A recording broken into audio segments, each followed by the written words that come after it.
अभी अपने लोगों ने प्रार्थना, सुमिरन, ध्यान और भजन किया। यह संत मत की साधना है। अलग अलग मत लोगों का रहा है। मत का मतलब होता है विचार। अलग अलग विचार लोगों के रहे हैं। इसी धर्म धरती पर, इसी भारत की भूमि पर जब जब यानी औपचारिक शक्तियों का, महापुरुषों का, संतों का अवतरण हुआ है, आगमन हुआ है, तब समय परिस्थिति के अनुसार लोग अपना अपना विचार रखे हैं। लोगों को विचारों से अवगत कराए हैं और फायदा लाभ दिलाते रहे हैं। गुरु महाराज जैसे संत जब इस धरती पर अपना काम शुरू किए तो आज की तरह से खराब समय नहीं था। अगर आप उम्र दराज हो, 70-80 साल की उम्र है, तो आप देखो कि आपके बचपने में कितना लोग सुख का अनुभव करते थे, कितनी शांति थी, प्रकृति भी साथ देती थी। आज की तरह से बीमारियां नहीं थीं, आज की तरह से लड़ाई झगड़ा नहीं था, खून कत्ल नहीं था, ईमानदारी थी, मेहनत पर लोग भरोसा करते थे, लोगों में आपस में प्रेम भी था, इंसान इंसान के काम आता था। न तो इतनी कौम कौमियत की लड़ाई थी, न इतनी तफरकेबाजी थी, न इतना भाई भतीजावाद या आतंकवाद, मऊवाद और तमाम बात जो ये पैदा हो गए, इतना बात थे। परिस्थिति बदलती गई। संतों का काम क्या होता है?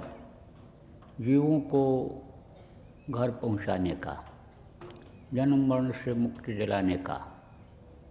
और जब तक इस शरीर में रहें, शरीर को भी कोई कष्ट न हो, तकलीफ न हो, क्योंकि शरीर को कष्ट होगा, गृहस्थी में तकलीफ होगी, तो भजन भाव भक्ति में मन नहीं लगेगा। तो दोनों काम संतों ने किया है। अब जैसे जैसे समय बदलता है, ऐसे ऐसे नियम में, पूजा पाठ में ढिलाई देते जाते हैं। गुरु महाराज ने जब नामदान देना शुरू किया था तो लिखवा लेते थे। कहते ना कि लिख करके जो दे देता है वो काम पक्का हो जाता है, नहीं तो भूल जाए। और अब आजकल तो याद रखते हुए भी लोग भूलते हैं। जैसे कोई सो रहा है, उसको जगाओगे जग जाएगा, और कोई जगा हुआ लेटा है, उठाओगे तो जल्दी नहीं उठता है, नखरा करता है। ऐसे ही जानते हुए भी लोग झूठ बोल देते हैं। तो ऐसा पहले नहीं था। तो लिखा पढ़ी करा लेते थे कि हम 3 घंटा बैठ करके भजन सुमिरन ध्यान करेंगे। जब लिख कर दे देते थे तो बंधन हो जाता था। आज भी कहते हैं भाई एग्रीमेंट कर दिया है, 3 महीने का ही समय है, और समय निकल जाएगा तो ये एग्रीमेंट बेकार हो जाएगा, सौदा कैंसिल हो जाएगा। ऐसे ही जब आदमी लिख देता है, पहले तो ज़बान की ही कीमत थी, लिखाई पढ़ाई कुछ नहीं था। ऐसे हाथ में पानी लेते और दूसरे को दे देते, कहते ज़मीन आपकी हो गई, ये जायदाद आपकी हो गई। ऐसे टोपी उतारे लगा दिए, बोले गद्दी का मालिक ये हो गया। बोल देते थे आदमी, बोल देते थे तो वही बात पक्की हो जाती थी। देखो हरिश्चंद्र आदि जो अपने पूर्वज हुए हैं, जबान दे देने की वजह से ही कितनी तकलीफ़ें झेलनी पड़ी थी, लेकिन जबान की कीमत रहती थी। कोई किसी को जबान दे देता था, पूरी ज़िंदगी निभाता था, प्राण जाए बर वचन न जाई। लेकिन बाद में लिखा पढ़ी चला, तो लिखा पढ़ी यानी जब कर देता था आदमी, आज भी कर देता है तो बंधन में रहता है। अगर चंद चालाक लोग न मिल जाएं, नहीं तो चंद चालाक लोग मिल जाते हैं और बेईमानी मन में आ जाती है, तो कह देते हैं हमारे ऊपर दबाव डाल के लिखा लिया, यह हमने नहीं लिखा था, या हम होश हवास में नहीं थे, शराब के नशे में थे, ऐसा भी लिख देते हैं, ऐसा भी कर देते हैं लोग। तो आपको ये सब बातें जो बता रहा हूँ, इसलिए बता रहा हूँ कि आप भी समाज में रहते हो, तो लोगों के कहने में धोखे में न पड़ जाओ। तो गुरु महाराज एग्रीमेंट कराते थे, करारनामा भरवाते थे कि भजन करेंगे। लेकिन समय बदलता गया, परिस्थिति बदलती गई, आज की तरह से इतनी दौड़ नहीं थी। अंधेरा होते ही लोग अपने घर वापस आ जाते थे और भोजन विश्राम करते थे, बच्चों की देख रेख करते थे, परिवार का प्रेम लेते देते थे। लेकिन अब तो बच्चे सो जाते हैं, परिवार के लोग सो जाते हैं, तो रात को 1 बजे 1:30 बजे पहुंचते हैं। कहाँ से आ रहे हैं? दुकान बंद करके आ रहे हैं, दफ्तर से आ रहे हैं, कहाँ से आ रहे हैं। तो आप ये समझो आज की तरह से अफरा तफरी नहीं थी। एक कमाता था 10 खाते थे, अब 10 कमा रहे हैं तो भी पूरा नहीं पड़ रहा है। ऐसे समय में सरल करते चले आए गुरु महाराज। 1 घंटा कर दिया, चलो भाई सुबह शाम मिला करके 1 घंटा कर लेना, 3 घंटा लगातार न बैठना, और भी सरल किया। एक बार गुरु महाराज का कार्यक्रम ओबरा में था, वहाँ पर नौजवान बच्चे ज़्यादा आए थे। कहा बच्चों तुमको समय नहीं मिलता है तो तुम कुर्सी पर बैठना और 10 मिनट जय गुरुदेव बोलना और कहना कि हमको सद्बुद्धि दो, प्रभु हमको सद्बुद्धि दो। तो याद करना, यानी समझो कि यह भी एक पूजा ही है, एक साधना ही है। नहीं तो बहुत से लोग तो भगवान को भूल ही गए, याद नहीं आ रहे हैं भगवान। और भगवान प्रभु जिनको कहते हो, उन्हीं की ये सारी बनाई हुई दुनिया है, खिलकत उन्हीं की है। तो उनको बोल जाएगा आदमी तो कहाँ से सुख शांति पाएगा। तो प्रेमियों, गुरु महाराज ने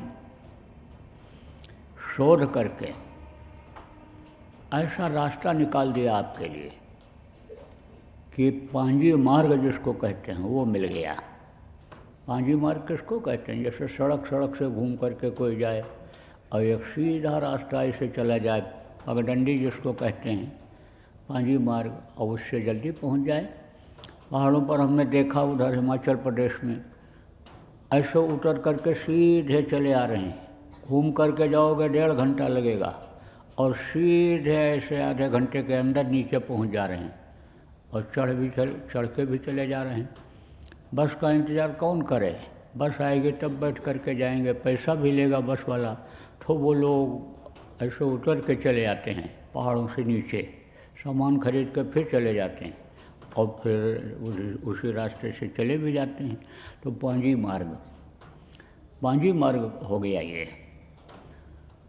तो आप तो समझो कि ये जो गुरु महाराज ने आपको नाम बताया, आपको जो नाम ये बताया गया, यह शोध करके संतों ने अन्य समझो के नाम बताया है। पहले जब कर्म लोगों के अच्छे थे, समय पर जाड़ा गर्मी बरसात होता था, कुदरत खाने पहनने की कोई कमी नहीं रखती थी, कोई तकलीफ़ नहीं देती थी, जिसको कुदरती कहते हैं, नहीं आता था इतना बाढ़ सूखा अकाल यानी महामारी, बीमारी, लड़ाई झगड़ा जब ये सब नहीं था, तब ऐसे समय में लोग जो सरल साधना यानी नहीं है, कठिन है, उसको करने का समय निकाल लेते थे, समय रहता था उनके पास। जैसे कुंडलिनियों का जगाना, प्राणायाम का करना, अष्टांग योग, हठ योग जिसको कहते हैं, इसमें शरीर को कष्ट देते थे, शरीर तंदुरुस्त भी होता था, संयम और नियम से रहते थे तो स्वास्थ्य लोगों का बहुत सही रहता था। और ख़राब होता भी था तो मौसम के बदलाव से, या कहीं कोई खाने पीने में बदपरहेजी हो गई, या तो बुढ़ापा आ गई, उम्र हो गई। बुढ़ापे में तो हाथ पैर ये सब ढीले होते ही होते हैं, सारे अंग ढीले हो जाते हैं। तो ऐसे समय में समझो कि परेशानियां तो होती थी, बाकी लोग स्वस्थ रहते थे। तो कई कई घंटे बैठ कर के लोग यह योग साधना करते रहते थे। आप समझो पेड़ों पर लटक जाते थे लोग, तपस्या करते थे, खड़े हो जाते थे, एक हाथ उठा करके ऐसे खड़े ही रहते थे, एक पैर के बल ऐसे खड़े रहते थे, समझे आप, गाल ही बजाते रहते थे तरह तरह से। यानी समझो कि लोग इस शरीर को कष्ट दे करके और साधना करते थे। तो देखो, एक दवाई होती है, तो अलग अलग मरीज की अलग अलग दवाई होती है। एलोपैथिक में भी है, होम्योपैथिक में है, और आयुर्वेदिक में भी इसी तरह का है। लेकिन जब मिक्सचर बना दिया जाता है, एलोपैथिक में भी मिक्सचर बना देते हैं, और होम्योपैथिक में भी कॉम्बिनेशन जिसको कहते हैं बनाते हैं, बायोकेमिक में भी कॉम्बिनेशन बनाते हैं, मिक्स कर देते हैं, मिला देते हैं कई दवाओं को, तो उसकी ताकत बढ़ती है। ऐसे ही रसायन तैयार करते हैं वैद्य लोग। तो रसायन का क्या काम होता है? रसायन में क्या रहता है? रसायन में कई दवाएं रहती हैं।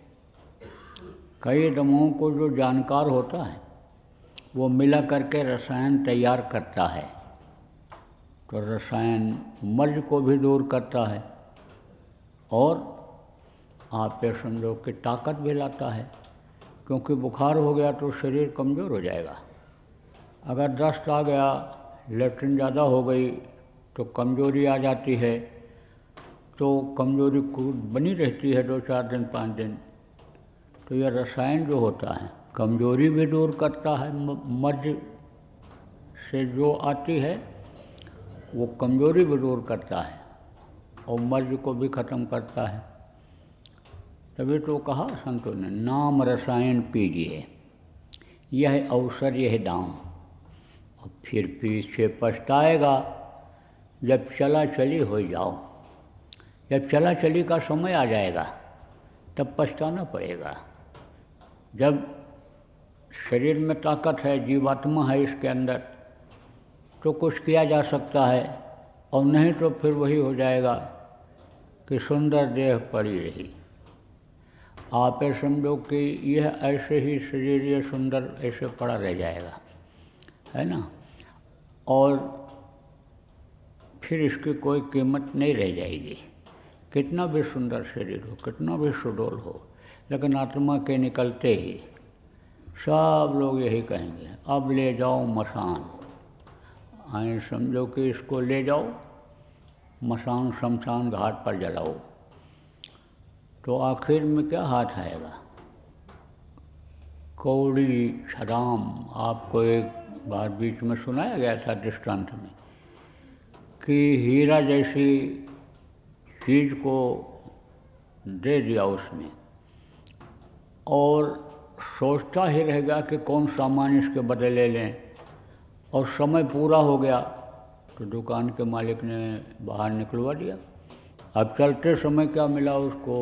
पत्थर पड़े हुए थे, समझो कि घिसे हुए बाँट पड़े हुए थे, वही कौड़ी छदाम जिसको कहा गया, वही घिसे हुए सिक्के पड़े हुए थे, वही उसके हाथ आया हीरा के बदले। ऐसे हीरा जन्म अनमोल मिला। ये हीरा, ये जन्म हीरा की तरह से समझ लो। मनुष्य शरीर एक तरह से हीरा, तेरी हीरा जैसी काया तो जल जाएगी मना। प्रार्थना बोलते हैं ना, ठाट बाट सब छूट जाएगा, छूटे तेरी यारी, छूट जाएगा धन दौलत सब, छूटे रिश्तेदारी। आप ये समझो कि ये है हीरा जैसी काया कि कोई कीमत नहीं रह जाएगी। तो नाम रसायन जो मिला है, गुरु ने मुँह दीना अजब जड़ी। कौन सी जड़ी है? यही नाम की जड़ी है। रिसर्च किया संतों ने, शोध किया और कहा कि अब ऐसे समय पर यही यानी नाम ही जो है वो काम कर सकता है। बाकी नीचे के जितने ये नाम हैं और जितने हैं, इनमें अब कोई शक्ति नहीं इस तरह की है कि ऐसे मर्ज को, ऐसे अन्य लोगों के किए हुए कर्मों को यानी जलाया जा सके, ख़त्म किया जा सके। जैसे एक दवाई से मर्ज नहीं जाता है तो दूसरी ओर ताकतवर दवा देते हैं डॉक्टर लोग। एक डॉक्टर से नहीं ठीक हुआ, दो से नहीं ठीक हुआ तो तीसरा डॉक्टर, चौथा डॉक्टर कोई खोजता है। अब वो शोध करता रहता है, रिसर्च करता रहता है और फिर वो ज़्यादा पावर की दवा जब दे देता है तब वो मर्ज दूर हो जाता है, तकलीफ़ दूर हो जाती है। ऐसे ही इस समय का जो ये नाम है, इसमें पावर भरा हुआ है, पूरी शक्ति भरी हुई है। जिनका ये नाम है वो पूरी दया कर रहे हैं प्रेमियों। जो आपको सुमिरन कराया जाता है, नाम बताया गया है, ये समझो कि पूरी दया कर रहे हैं। लेकिन जब यानी पात्र गंदा होता है, पात्र किसको कहते हैं? बर्तन को। तो उसमें मालूम हो जाता है कि यह गंदा है, दिखाई पड़ जाता है। तो उसमें कोई समझदार आदमी अच्छी चीज़ नहीं रखता है। जैसे बहुत बढ़िया तलवार हो कि इससे जो दुश्मन हैं उनको हम ख़त्म कर सकते हैं। जैसे ये नाम ही है, नाम यह दुश्मनों को आपके ख़त्म कर सकता है। कौन दुश्मन है? काम, क्रोध, लोभ, मोह और अहंकार, यही आदमी के दुश्मन हैं। इनको वो ख़त्म कर सकता है।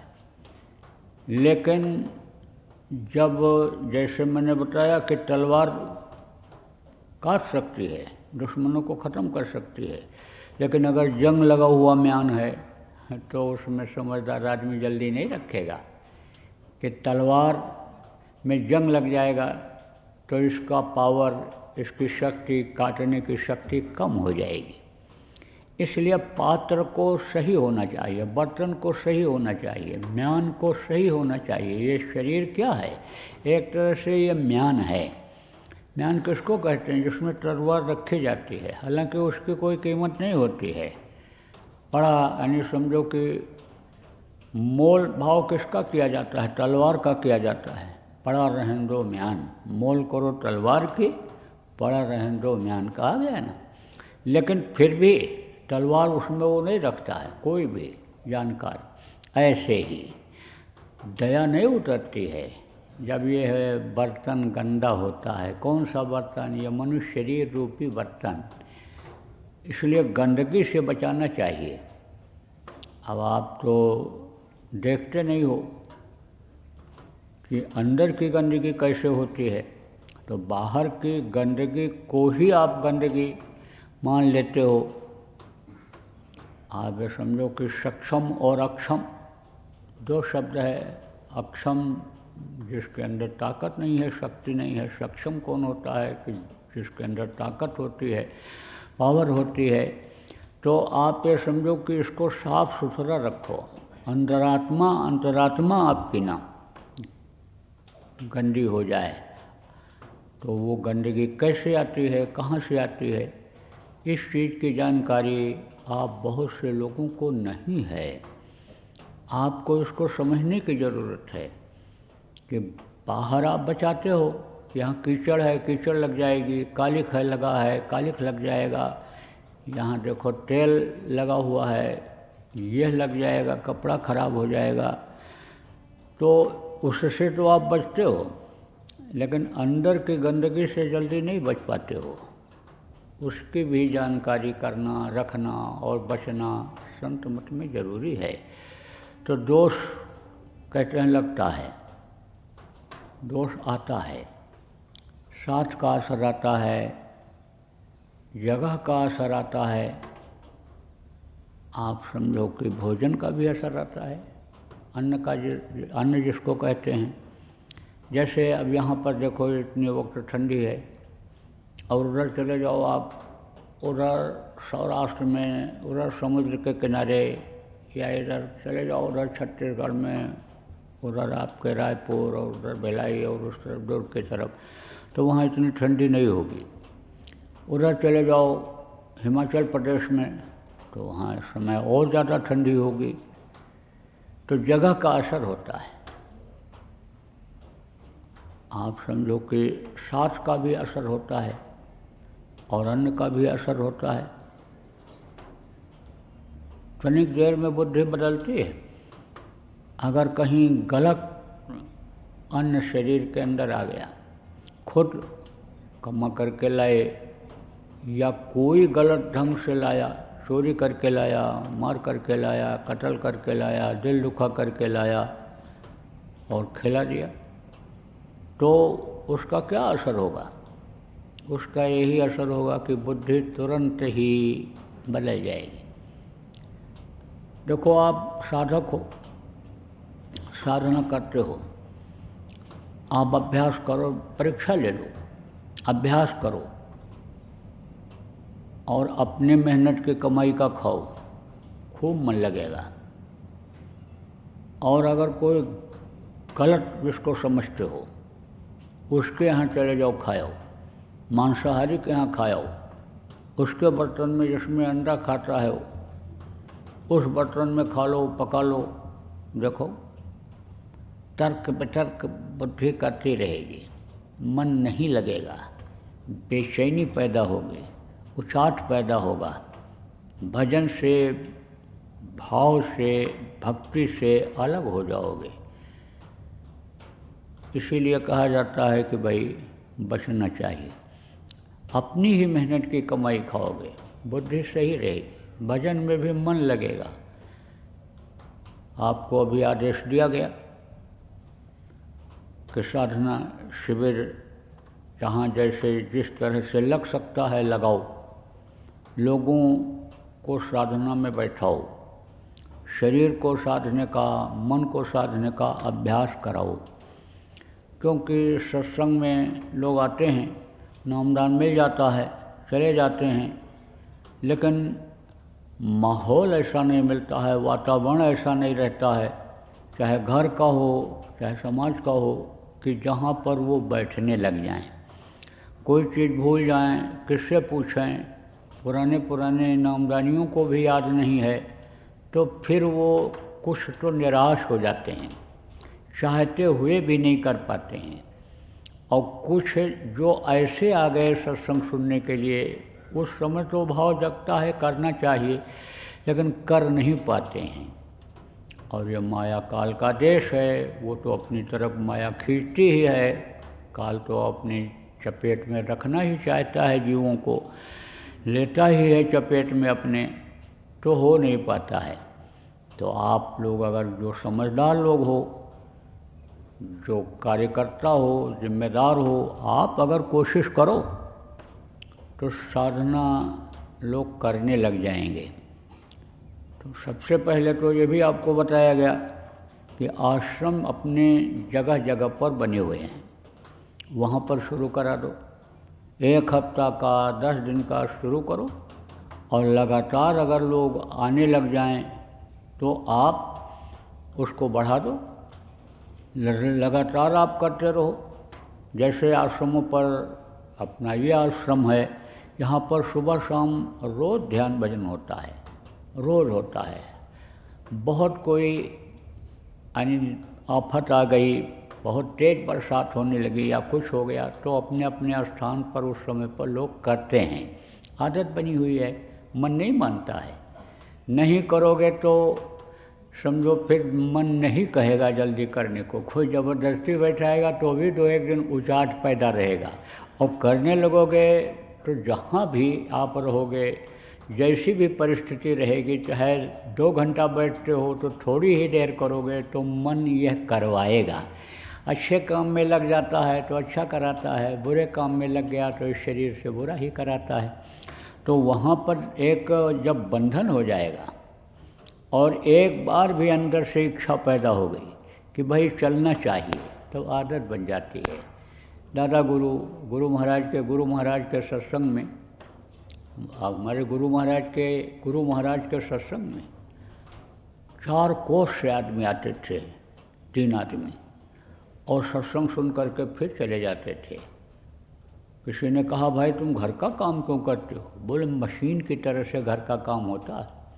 इतना उत्साह रहता है, इतनी ताकत शरीर में रहती है, और समय एक एक मिनट हमारे लिए कीमती रहता है। मैं घर का काम सब निपटा के और तब आता हूँ, सत्संग सुनकर चला जाता हूँ। ये जो 4 घंटा समय हमको लगता है आने जाने सुनने में, अन्य समझ लो कि वो समय बेकार जाता था हमारा। लेकिन अब हमारा घर का भी काम चल रहा है और हम आ भी जाते हैं, तो एक आदत बन जाती है। तो आदत बन जाएगी, लोग आने जाने लगेंगे, लगातार आना जाना लगा रहेगा। अपने बहुत से आश्रम ऐसे हैं कि जहाँ रोज़ आते हैं लोग, गांव के लोग आ जाते हैं, ध्यान भजन करते हैं, फिर चले जाते हैं। मान लो कोई आ गया तो रुक भी गया, व्यवस्था रहती है वहाँ पर। तो आप समझो कि यह साधना शिविर लगाओ, चलाओ, लेकिन आप कहने में संकोच मत करो। जो जिम्मेदार लोग हो, आश्रम की जो व्यवस्था कमेटी है, आप लोग या आश्रम के जो व्यवस्थापक हो, लोगों को कहने में संकोच न करो। कहो उनसे कि भाई चाहे थोड़ा ही आप राशन लेते आना, चावल खाते हो चावल लेते आओ, कहीं भोजन चावल का है, कहीं आटे का है, कहीं कुछ खाते हैं, जो भी खाते हों वो चीज़ वही चीज़ वहाँ बनती होगी। आश्रम पर भी वही चीज़ बनती होगी। जैसे आपके इधर दक्षिण में इडली डोसा और क्या क्या ये सब खाते हैं, तो वही खाते हैं वहाँ भी। भंडारों में भी देखो, इधर आपके छत्तीसगढ़ और उधर जैसे सब्ज़ी बनती है, दाल डालते हैं उसमें, और जो है वो अलग अलग नाम रखे हुए हैं उसका, तो उसी तरह का भंडारों में भी बनता है। तो आपको समझने की ज़रूरत है, करो कुछ न कुछ अपना लेते आवें। और जिनके पास भी ये संदेश पहुँचे, उन लोगों को भी ये चाहिए कि साधना करने के लिए आवें तो अपना मेहनत की कमाई का ले आवें, और भंडारे में यानी समझ लो कि वहीं पर जमा कर दें, और भंडारे में भी सेवा करें। ऐसा नियम बनाओ प्रेमियों कि थोड़ी देर श्रमदान सेवा हो आश्रम पर। तो बहुत बड़े बड़े आश्रम तो थोड़ी ही जगह पर हैं, बाकी छोटे आश्रम हैं तो वहाँ कोई खेती का काम नहीं है, ज़्यादा गायें नहीं हैं, कहीं कहीं तो 2-4 गायें हैं, उनकी सेवा करने वाले हैं, लेकिन सेवा उसमें भी हो जाए। नहीं कुछ है, पूछ करके उनसे कि भाई गोबर उठा दें, सफाई कर दें, अगर वो कहते हैं तो कर दें। हर कोई दूधे ही रोने के न बैठ जाए कि पता चला अनजान आदमी आ गया तो दबा दिया कस के उसका स्तन, और जो बिचक गई गाय, ऐसा भी न करना।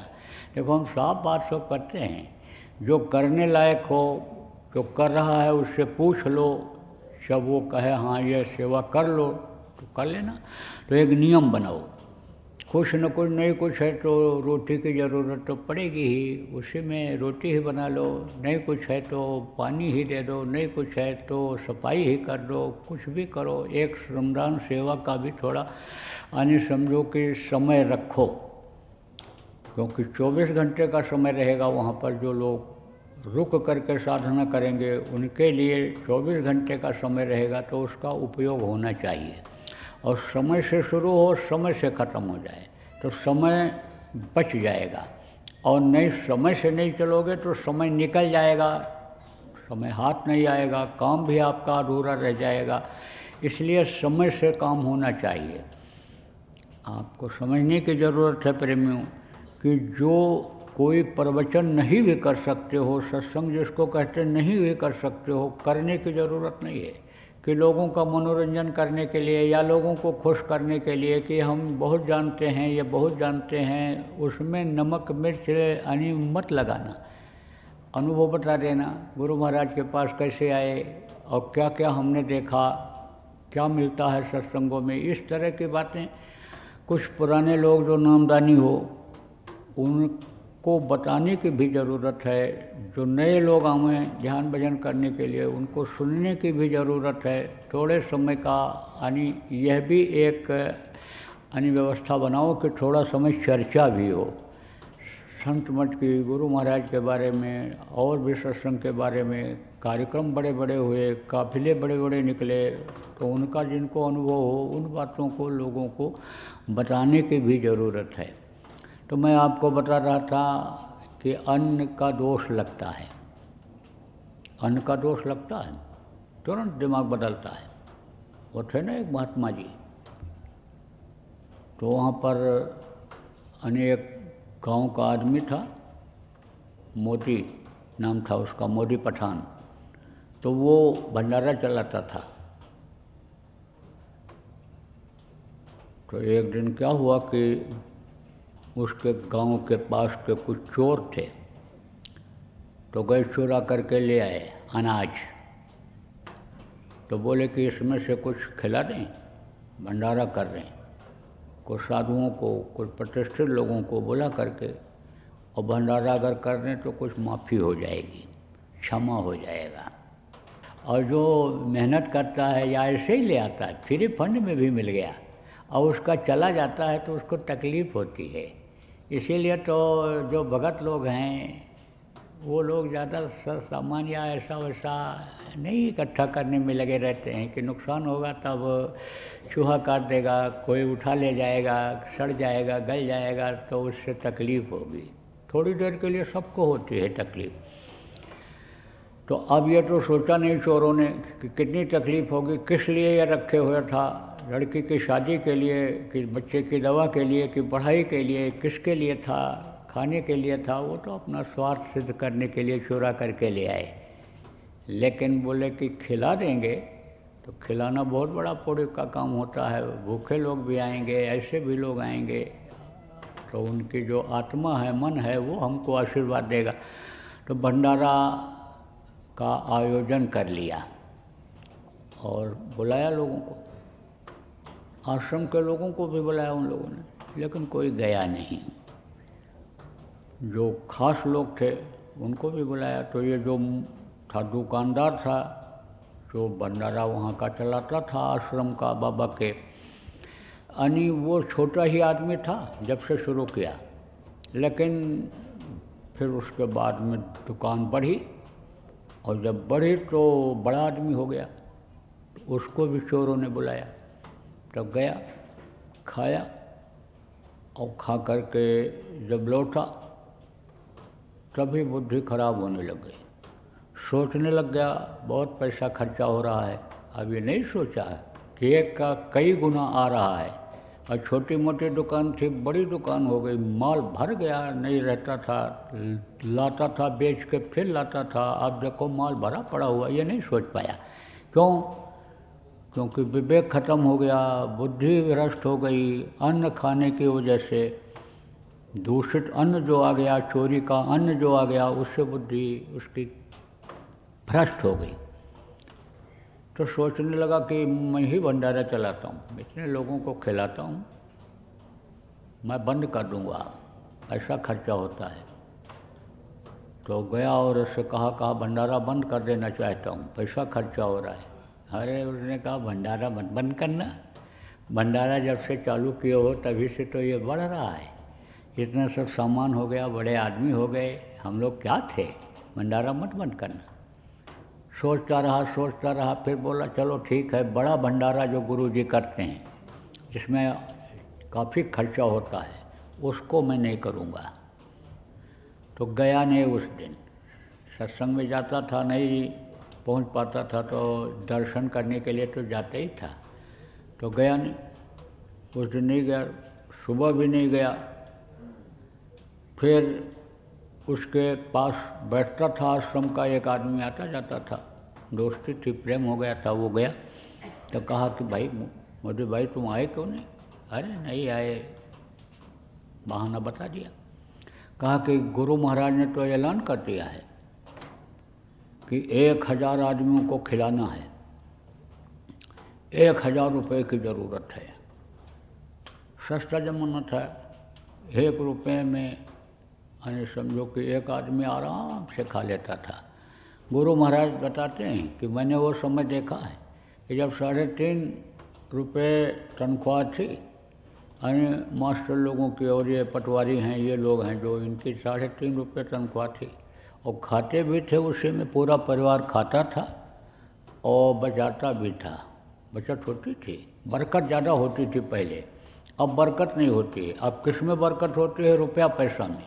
लेकिन रुपया पैसा का फ़ायदा नहीं हो पाता है, वो बरकत नहीं मिलती है, खर्च हो जाता है और हाय हत्या लगी रहती है। तो उस समय पर यानी 1000 आदमी 1000 रुपये में आराम से खा जाते थे। तो कहा कि जल्दी इंतजाम करना है। आदमी ने बताया उसको, व्यापारी को, सेठ को। उसने कहा कुछ नहीं, आपकी बात तो हम नहीं करेंगे, कुछ नहीं करेंगे, हर बार तो हम ही करते रहे। तो कहा कि भाई आओ।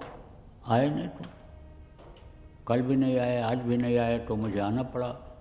बोले अच्छा ठीक है, सुबह आऊँगा। गया, वही सोच ही रहा था कि गुरुजी कहेंगे तो मेरे से ही कहेंगे। देखो ऐसे महात्मा किसी से कुछ नहीं कहते हैं। अपनत्व रहता है, जब उनके प्रति प्रेम रहता है तब तो वो सबसे कह देते हैं। जिसके प्रति जितना भाव और प्रेम रहता है उसे उतना कहते हैं, और जैसे प्रेम में कमी आ जाती है तैसे कुछ नहीं कहते हैं। फिर तो कुछ नहीं कहेंगे। क्यों? इसलिए कि जो इच्छा कीन्ही मन माही, और गुरु प्रताप कह दुर्लभ नहीं। जब समर्थ गुरु मिल जाते हैं तो गुरु का इतना प्रताप हो जाता है कि जो चीज़ की इच्छा करते हैं वो इच्छा पूरी हो जाती है, वो चीज़ मिल जाती है। क्योंकि उनको अपने लिए तो करना नहीं होता है। आप ये समझो, मर जाऊँ मांगू नहीं अपने तन के काज, परमार्थ के कार्य ने मोह न आवत लाज। परमार्थ ही उनका निशाना होता है। परमार्थ के लिए जिनसे भी प्रेम होता है उनसे कह देते हैं, और नहीं तब नहीं कहते हैं। क्यों? क्योंकि इच्छा करेंगे जब वो चीज़ पूरी हो जाएगी, आ जाएगी, तो ज़रूरत क्या है कहने की।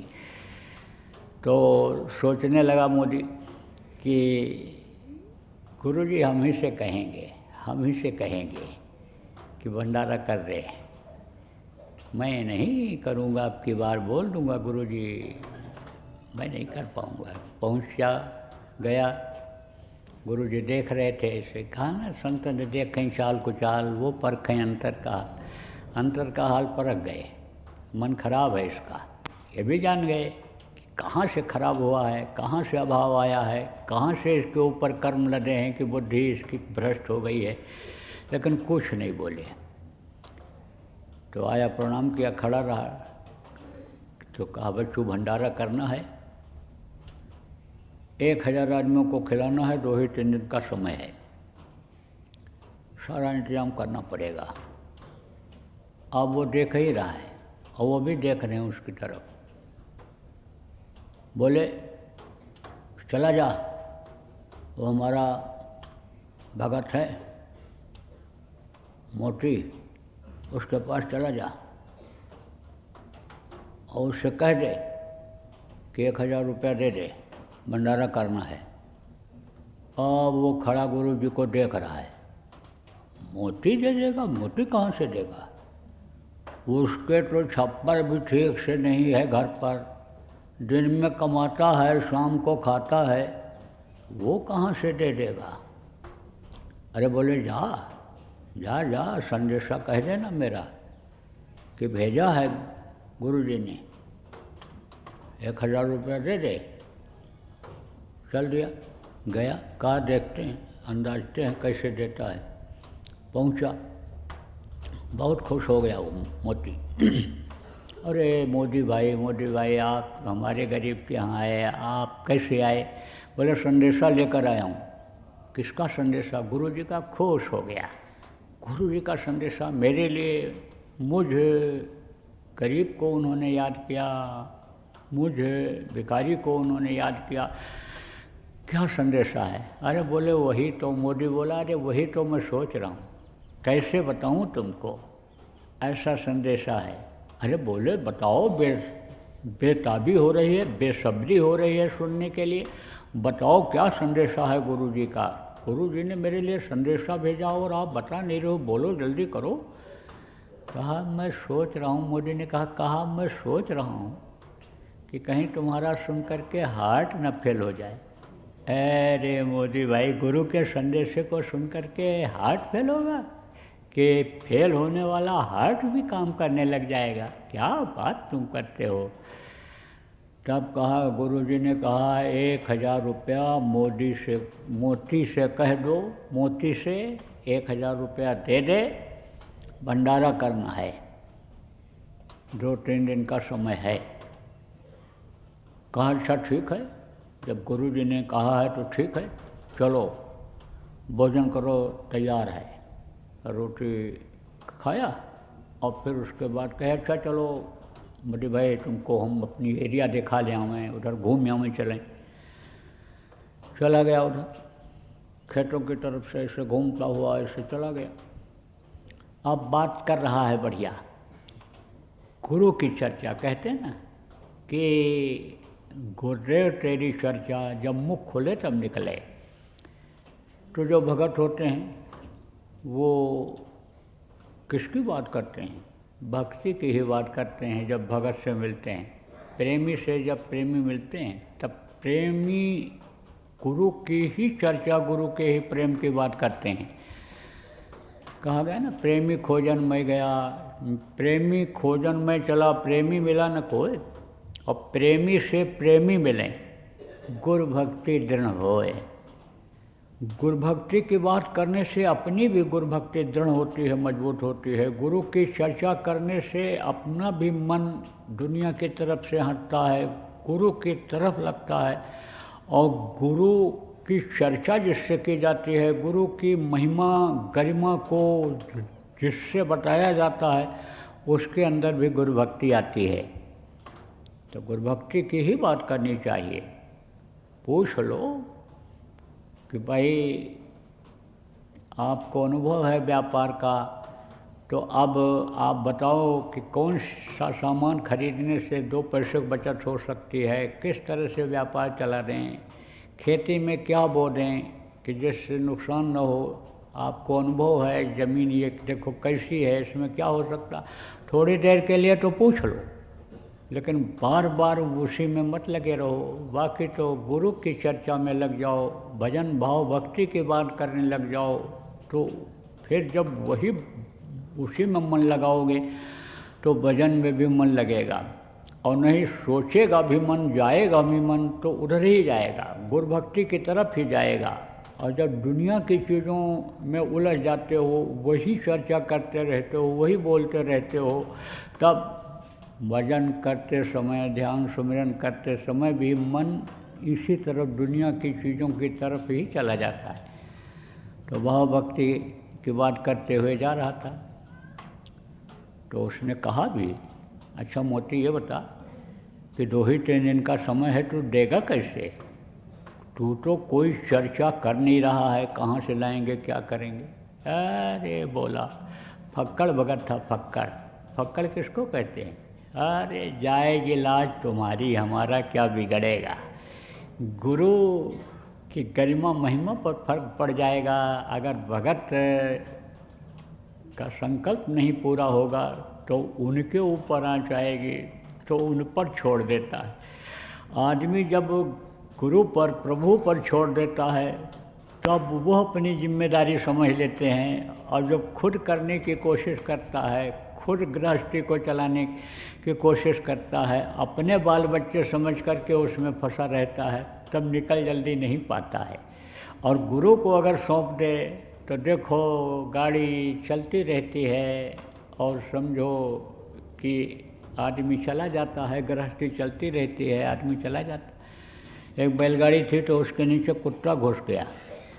अब कुत्ता सोचने लगा मैं ही बैलगाड़ी खींच रहा हूँ, देखो मैं बैलगाड़ी खींचता हुआ जा रहा हूँ।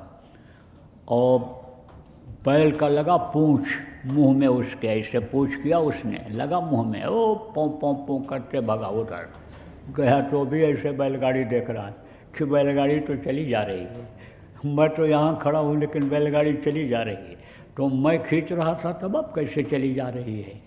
तो ऐसे ही जो फंसे रहते हैं फंसे ही रह जाते हैं, और जो गुरु के ऊपर सौंप देते हैं, गुरु पर विश्वास हो जाता है, सक्षम पर, प्रभु पर विश्वास हो जाता है, उनकी गृहस्थी भी चलती रहती है, यह भी काम होता रहता है, भजन भाव भक्ति का, प्रचार प्रसार का, सेवा का, ये भी काम होता रहता है और गृहस्थी भी चलती जाती है। तो भाव भक्ति की बातें करता हुआ मोदी से मोती जा रहा था, तो कहा कि तू कैसे करेगा, कहाँ से लाएगा। अरे गुरु महाराज देंगे, मोती भाई विश्वास करो, आपको नहीं है विश्वास, देखो आपको ही गुरु महाराज ने कैसे क्या क्या दिया, ध्यान लगाओ उधर। तब दिमाग पे बात गई उसके, हाँ भाई मेरे ही पास क्या था, मैं तो छोटा मोटा दुकानदार था, अब तो सेठ हो गया मैं, तो दिया तो गुरु महाराज ने ही दिया। थोड़ी दूर गया जब आगे, और जब आगे बढ़ा तो देखा गांव के बाहर भीड़ इकट्ठा है। उधर से एक आदमी आ रहा था, पूछा भाई भीड़ क्यों इकट्ठा है। तो उसने कहा दंगल हो रहा है, कुश्ती जिसको कहते हैं। तो कहा मोदी भाई चलो कुश्ती देख लिया जाए। उसने कहा बड़ा बेवकूफ़ है, कोई बात ऐसी नहीं कर रहा है कि जिससे इसके पास पैसा हो या कुछ सोचे करे, जा रहा है दंगल देखने। लेकिन बेमन से कहा अच्छा चल तेरी इच्छा है तो देख लें दंगल। तो गया, तो वहाँ एक पहलवान घूम रहा था ऐसे, और ऐलान हो रहा था उसके लिए। उस क्षेत्र का वो बड़ा आदमी भी था और पहलवान भी था, दो बल था उसके पास, शरीर का भी बल था। ऐसे आदमी को ऐसे उठा ले एक पैर पकड़ करके। अपनी सत्संगियों की एक बच्ची है, वो 148 किलो या कितना बताया कि उठाया उसने, इससे उसका नाम आ गया उसमें खिलाड़ियों में। 100 कुछ बताया उन्होंने, 80-85 किलो या कुछ ऐसे बताया था। तो 50 किलो 40 किलो उठाना इस समय लोगों का मुश्किल हो रहा है, उसने उतना उठाया। तो आप ये समझो कि ताकत तो लोगों में रहती है, शरीर जो जैसा इसको बनावे उसी हिसाब से ताकत आ जाती है। तो पहलवान था और पैसे का भी बल था, बड़ा आदमी था। तो उसके सामने कोई कुश्ती लड़ने के लिए आवे नहीं, और वही घूम रहा था और ऐलान हो रहा था कि पहलवान साहब से जो कुश्ती लड़ेगा जीतेगा उसको 500 रुपया इनाम मिलेगा। अब वो देखता रहा, सब लोग देखते रहे, आए नहीं। फिर उसने ऐलान किया, कहा कि अपनी कीमत बढ़ाने के लिए खुद ऐलान कर दिया, कहा कि 500 रुपया तो यानी समझो कि कमेटी देगी, और 500 रुपया जो मुझसे जीत जाएगा मैं दूंगा, और अगर हार जाएगा तो मार डालूंगा उसको। तो जब उसने कहा कि 500 रुपया कमेटी देगी, 500 रुपया मैं दूंगा, तब तो लोग कुर्ता का बटन खोलने लग गए, धोती सिकोड़ने लग गए कि चलो, कह रहा है कि लड़ेगा जो कमेटी देगी, और समझो कि हार भी जाएंगे तो भी ये देगा। लेकिन जब यानी समझो कहा कि हार भी जाएगा तो मैं दूंगा। आप समझो तो लोग उतारने लगे। लेकिन जब कहा शर्त एक है कि जो लड़ेगा हार जाएगा उसको मार डालूंगा, छोड़ूंगा नहीं, फिर यह शर्त है। तब सब लोग अपनी जो बटन खोल रहे थे, कुर्ता उतार रहे थे लड़ाई के लिए, वो सब फिर से बंद करने लग गए बटन को, सब ढीले पड़ गए। फिर इसने अपना कुर्ता उतार के फेंका मोती ने, और धोती बिटोरी कसरत तो कभी किया नहीं था। कसरत करने वाले को थोड़ा खुराक ज़्यादा लेना पड़ता है, तो गरीब था बेचारा, कहाँ से खुराक मिलता, दूध कहाँ से मिलता, कहाँ से आने समझो कि चना से वगैरह जो खाते पौष्टिक चीज़ उसको कहाँ से मिलता। तो वो कसरत तो कभी किया नहीं था, लेकिन लड़ाई लड़नी थी उसको, कुश्ती लड़ना था। उसके दिमाग में तो 1000 रुपया गूंज रहा था, 1000 मिल जाएगा, मरेंगे बचेंगे जो भी होगा 1000 तो मिलेगा, गुरु के आदेश का पालन तो हो जाएगा। अब धोती बिटोरा ऐसे लंगोटी टाइप का बनाया और दौड़ करके गया, हाथ मिला लिया। उसने देखा है सिकिया पहलवान आ गया, सीख जैसी होती ना है, झाड़ू की सीख उसको बोलते हैं, झाड़ू का एक, ये कहाँ से आ गया। तो हाथ तो उसने मिलाया पहलवान ने बेमन से, लेकिन कहा कि तू सुना नहीं ऐलान हुआ है। बोला सुन करके ही तो आया हूँ। क्या सुना तूने? मैंने कहा है कि मैं मार डालूंगा जो हारेगा, तो तू मुझसे जीतेगा। अरे जीतेगा तू? तो कहा कि ऐसे सिर हिलाया। तो कहा कि जब तू हार जाएगा तब तो तुझको मैं मार डालूंगा। तो कहा कि मरने के लिए आया है? बोला हाँ मरने के लिए आए हैं, सुन करके आए हैं। मरने के लिए आया? किस लिए मरने के लिए आया भैया? झगड़ा करके आया है घर पे? कहा नहीं। तो कहा किस लिए मरने आया है, किस लिए हमसे हाथ मिलाया है? बोला 1000 रुपया के लिए। हैं 1000 रुपया लेगा कौन तेरे मरने के बाद? बोला वो ये मोदी पठान लेगा। ये अब वो तो बढ़िया कपड़ा वो सब पहने हुए था, शेर जैसा था। कहा इसका तूने ले रखा है पहले से? नहीं कुछ नहीं ले रखा है।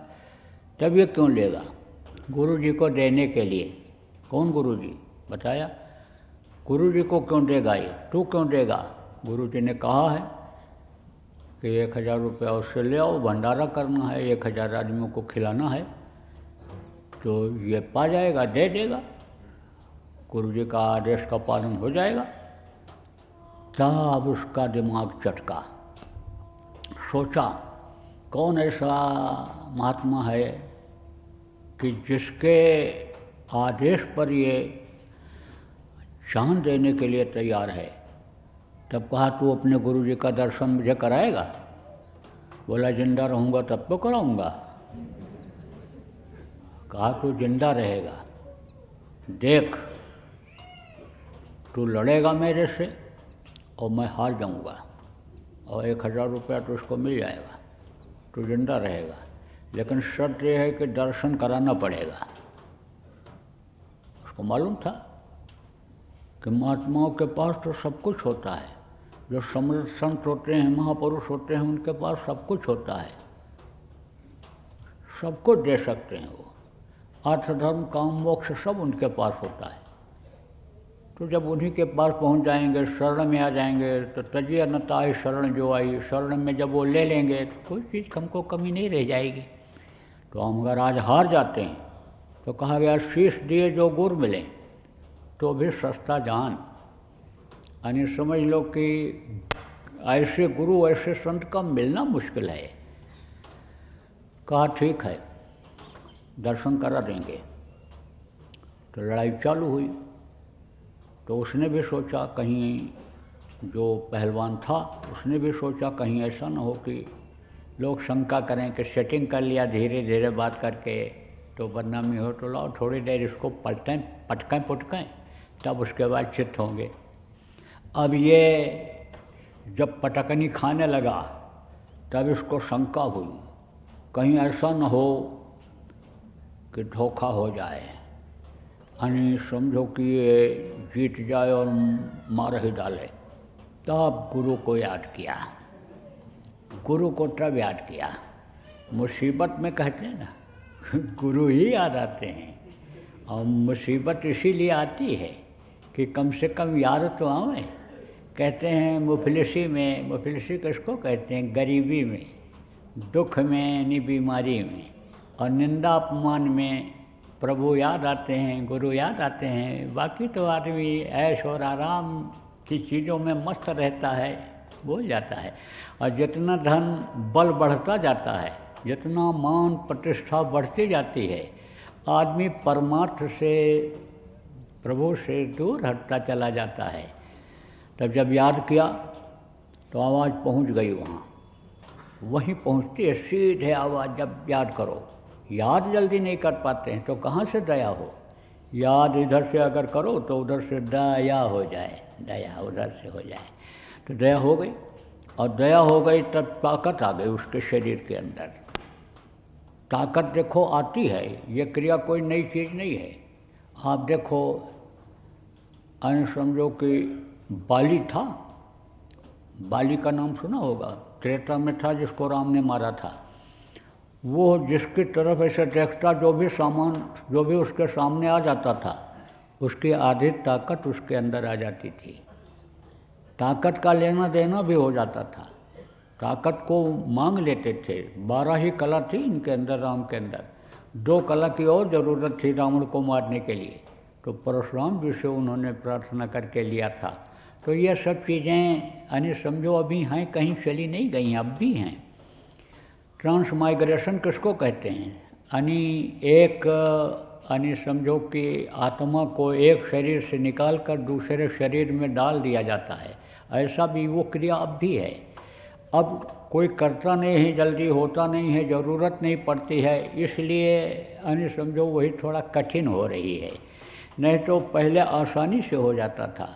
मान लो किसी का शरीर छूट ही गया, यानी कर्मों के भोग में चला ही गया, तो कोई बुढ़ा है तो उसमें प्रवेश कर जाता था, उसके शरीर में तुरंत का तुरंत प्रवेश कर जाए तो सड़न गलन फिर बदबू नहीं आती थी। तो जैसे कहीं समझो कि लीक करने लग जाए पाइप, और तुरंत उसको बंद कर दो या बांध दो, तो फिर जो है वो रुक जाता था। और नहीं तो जब बढ़ गया सुराख तब उसका बंद होना मुश्किल होता था। तो सड़न गलन बदबू अगर पैदा हो जाए तब तो बहुत मुश्किल था, नहीं तो ऐसा हो जाता था। तो जब याद किया गुरु को, तब गुरु की दया आ गई, बस एकदम से। जैसे उन्होंने देखा ही राम ने, कब? धनुष को तोड़ते समय, देखते ही इतनी ताकत आ गई थी उनके नज़रों में, उनकी दृष्टि में इतनी ताकत आ गई थी कि छुअत उठावत खैंचत गाढ़े, कोई छोटे उठाते देखा ही नहीं, धनुष टूट गया। ऐसे ही धड़ाम से गिर गया वो पहलवान। वाह वाह वाह वाह वाह वाह वाह वाह लोग करने लगे, उठा लिए।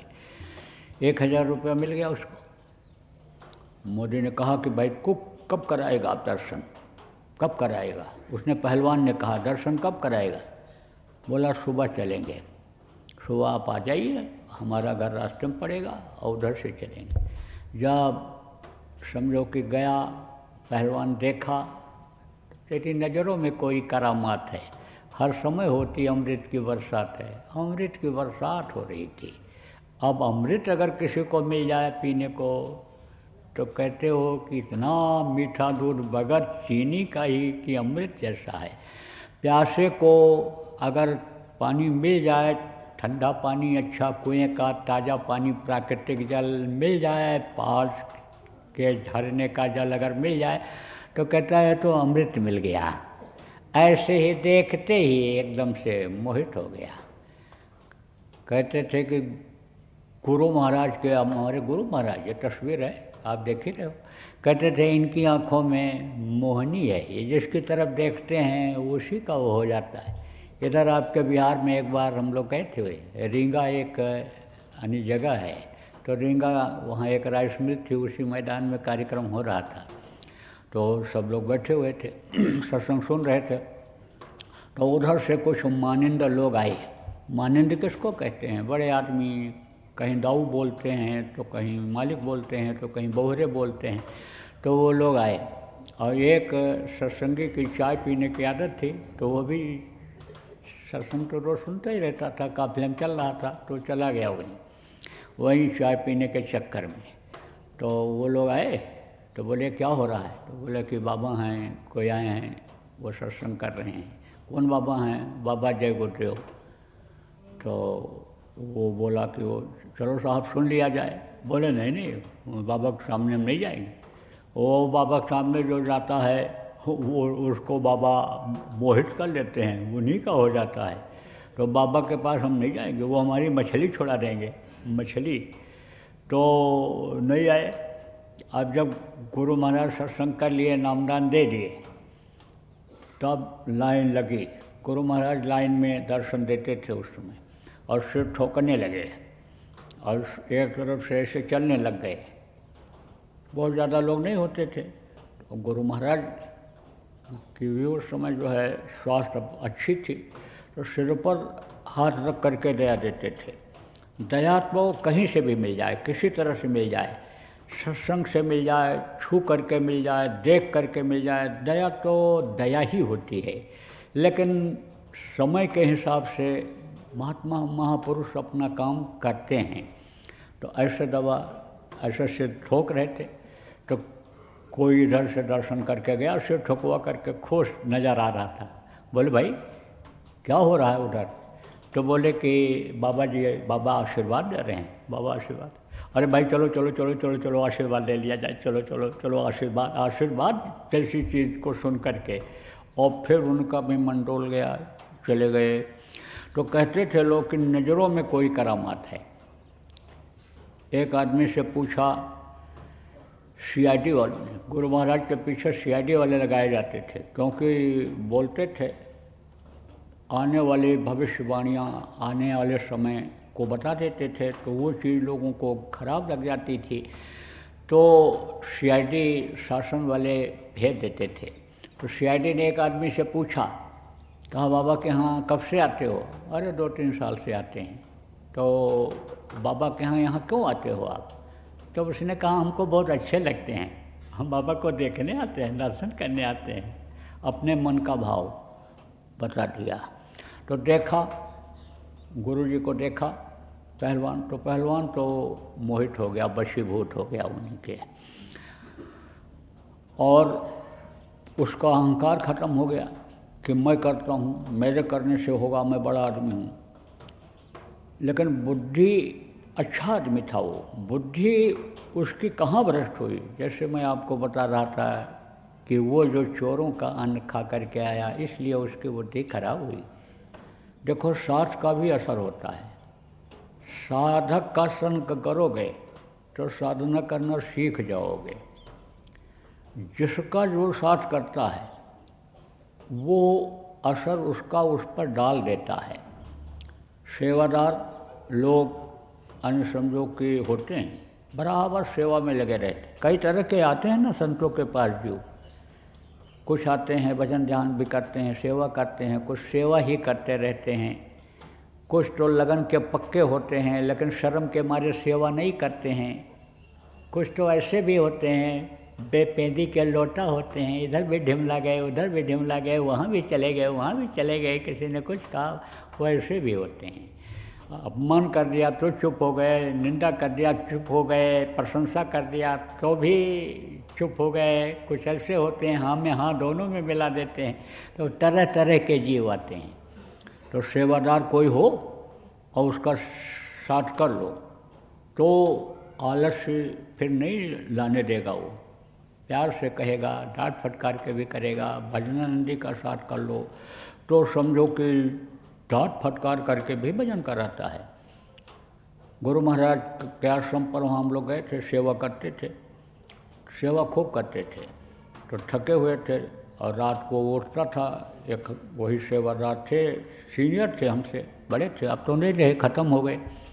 रात को उन्होंने जगाया, मैं उठ नहीं पाया। सुबह उन्होंने कहा कि हमारे पास लेटना मत, तुम अपना बिस्तर उठा ले जाओ, तुमको देख के हमको भी आलस आता है, हमारे पास अगर रहना है तो भजन करना है करना है।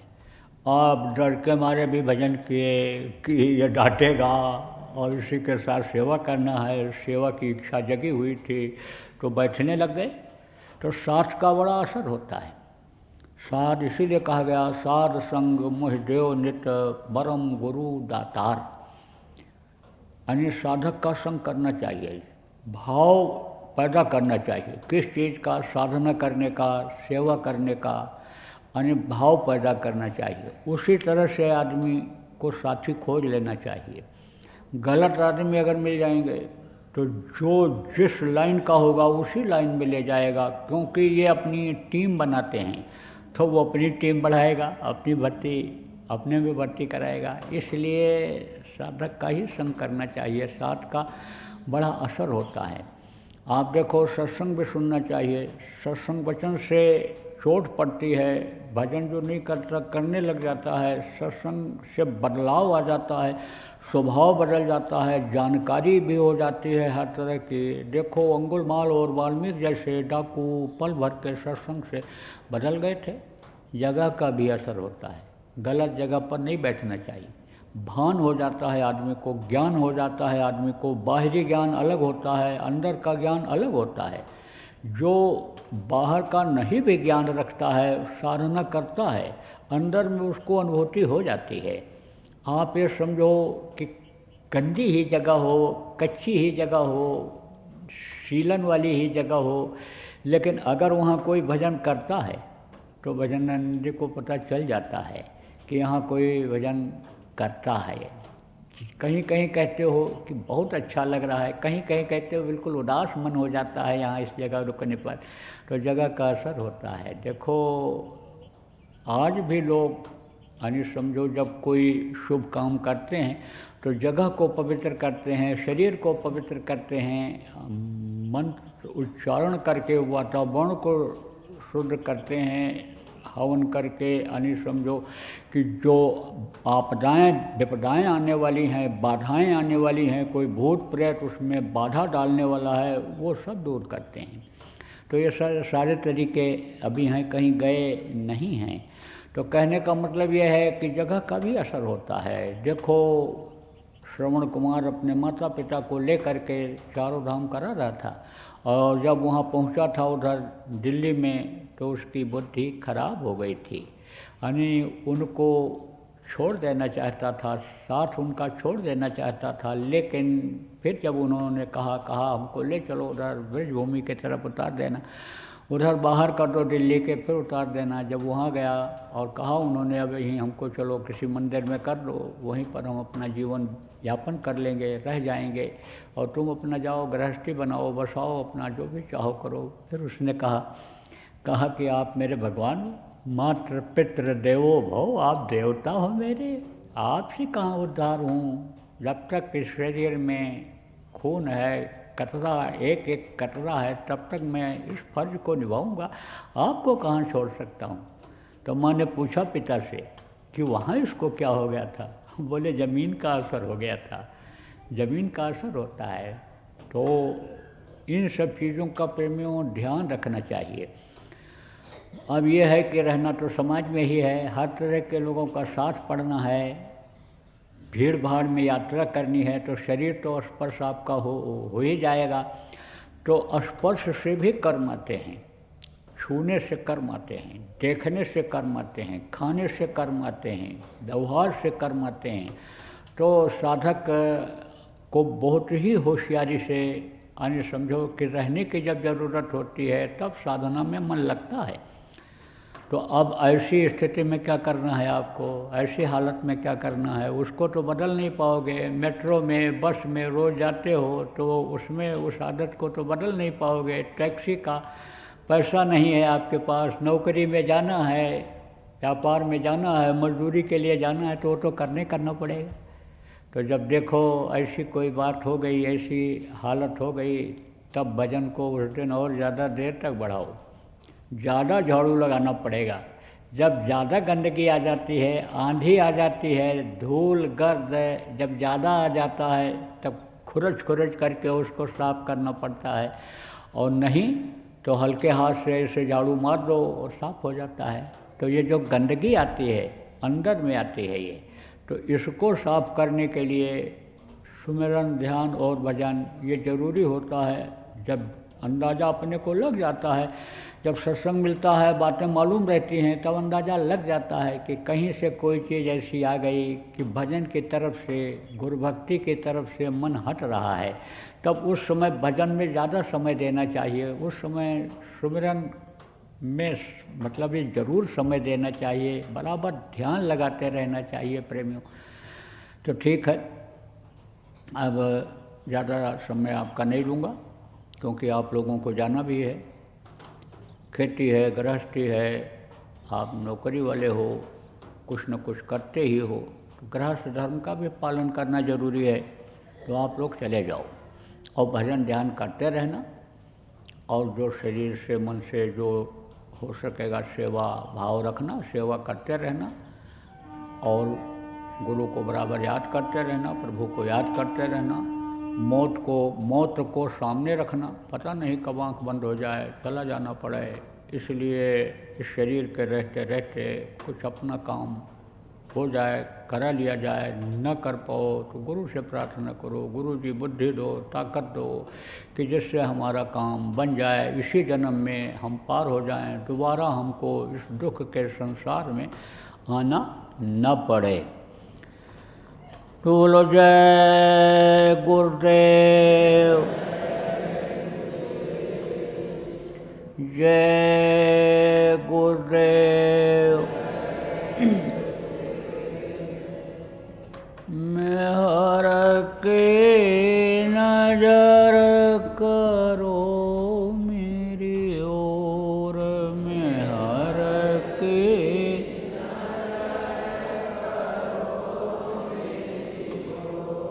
दया की नजर करो मेरी ओर, दया की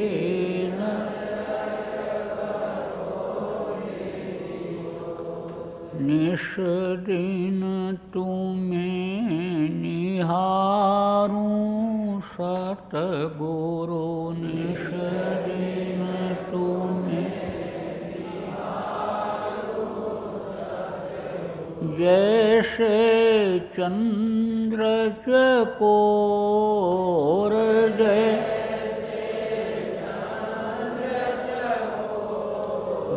दया की नजर करो मेरी ओर, दया की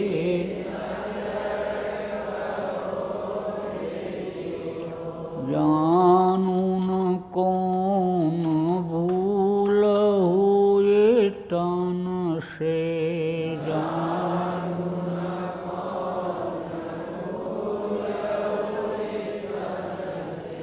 लियो हमसे मुख मोड़, लियो दया की नजर करो मेरी ओर, दया की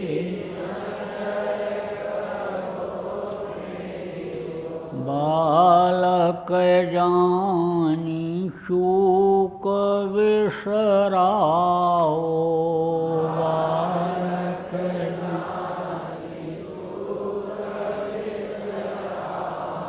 आया शरण अब मैं तोर, आया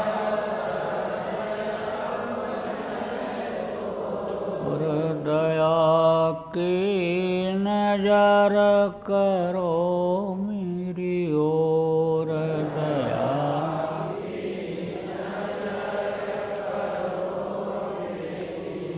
सदा दयालु स्वभाव तुम्हारा,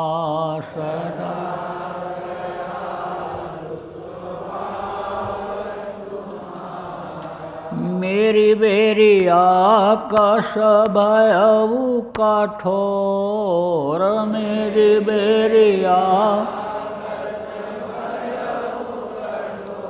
हृदया की नजर करो मेरी ओर, दया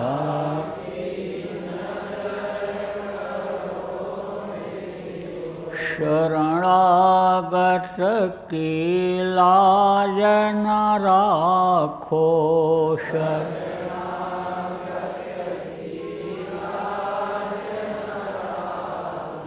मोसो पतित अब जाएं कहीं और, मोसो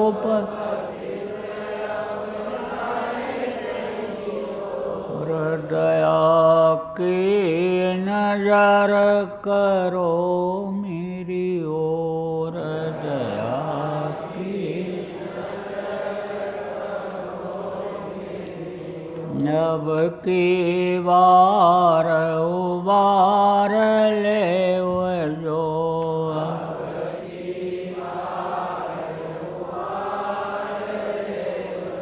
फिर न डरब पग यही मगोर, बिरन हृदया की नजर करो मेरी ओर, दया की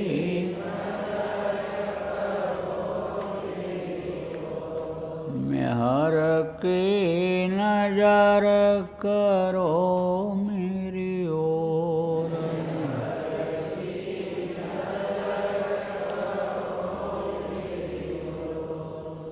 विनय करूं मैं दो कर जोरे, सतगुरु द्वार तुम्हारे,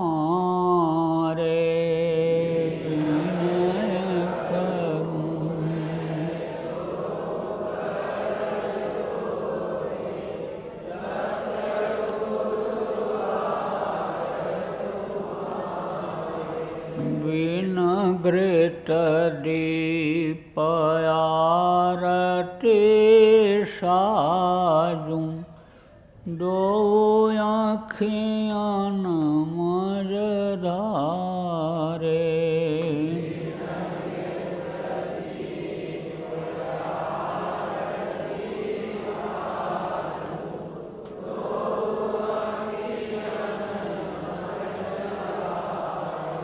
वाऊ सहित नित बैठी जरोखे, जो हत प्रियतम प्यारे,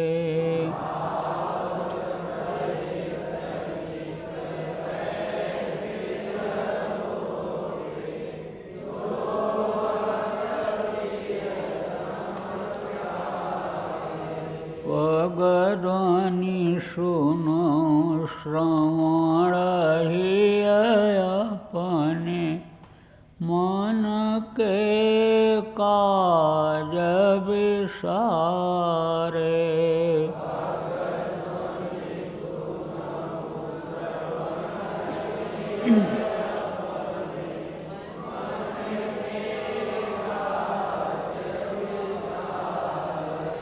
जागी सुरत पियत चरणामृत, पियत पियत होई न्यारे,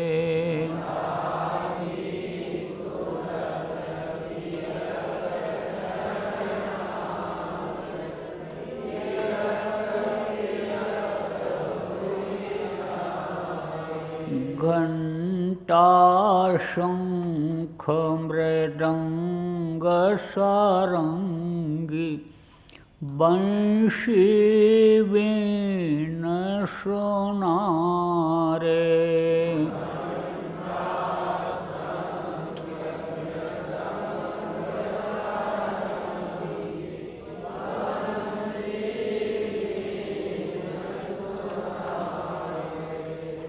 विनय करूं मैं जो कर जोरे, सतगुरु द्वार तुम्हारे।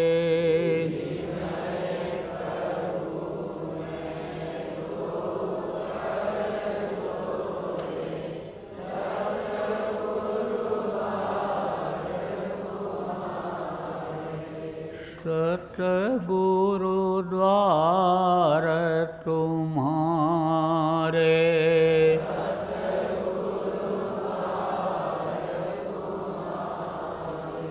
जय गुरुदेव, जय गुरुदेव, जय गुरुदेव, जय जय गुरुदेव।